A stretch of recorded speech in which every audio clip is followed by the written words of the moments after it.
O Senhor Jesus não veio salvar ímpios. Qual é a diferença entre o pecador comum e o ímpio?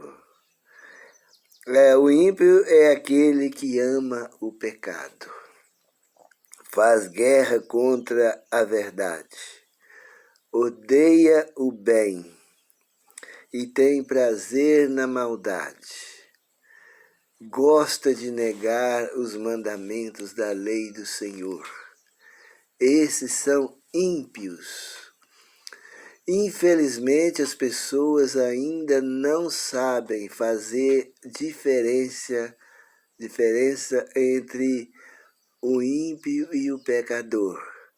As pessoas misturam os dois e pensa que é uma coisa só, mas tem uma diferença muito grande. O ímpio vive para blasfemar de Deus, de sua santa lei, de suas palavras. Para esses não existe salvação. Muitas pessoas falam que o Senhor Jesus veio salvar-nos de todo o pecado. De todo o pecado, o Senhor Jesus tem o poder, o sangue de Jesus nos purifica de todo o pecado. Mas aqui está falando de pecado, não está falando de impiedade. Não está falando... Quando fala de pecado, o pecador é aquele que estão lutando contra a mentira.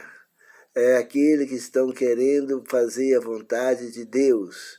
É aquele que luta com todas as forças que Deus deu para fazer o bem, mas ainda comete pecado.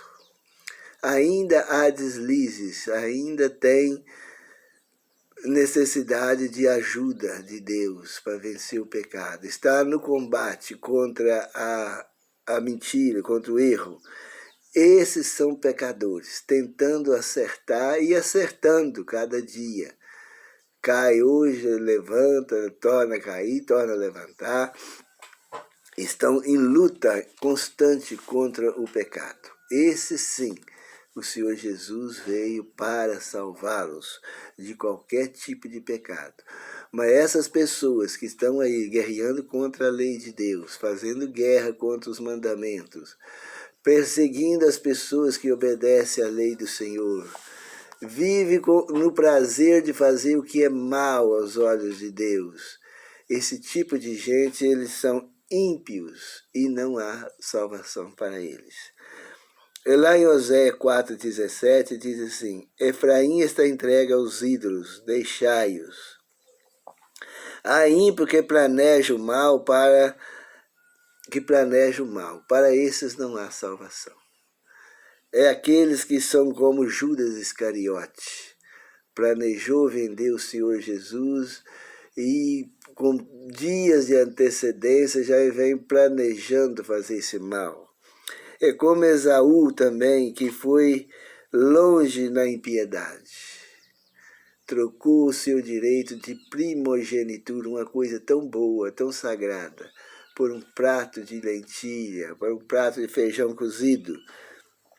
E depois, tanto Judas como esse Esaú, eles se arrependeram com lágrimas, mas não houve mais arrependimento. O sangue de Jesus não purifica as pessoas do seu pecado de impiedade. Se uma pessoa é ímpio, ela é do maligno, o sangue de Jesus não purifica ele. Porque o Senhor Jesus não veio salvar ímpios, ele veio salvar pecadores que estão lutando contra o pecado. É o caso dessas pessoas que estão aí negando o primeiro mandamento, especificamente os adventistas do 7º dia da Igreja Grande e os adventistas da Reforma. Eles estão fazendo guerra contra o primeiro mandamento e colocaram a doutrina da Trindade no lugar do primeiro mandamento. E isso aí são impiedade, eles são ímpios, covardes, e são covardes, porque negaram a palavra do Senhor para colocar uma doutrina satanista, paganista, que não tem base na Bíblia, e eles colocaram no lugar do primeiro mandamento. Esse tipo de gente, se estiver consciente do que está fazendo, pode ser que talvez ainda não teve conhecimento, conscientizou do que está fazendo. Esse tudo bem, mas se eles têm consciência disso, igual a gente vê esses pastores fazendo, não tem salvação para esse tipo de gente. Porque o Senhor Jesus não veio salvar ímpios. O Senhor Jesus veio salvar pecadores que estão lutando contra o pecado, que estão guerreando contra o pecado, que estão defendendo as verdades de Deus.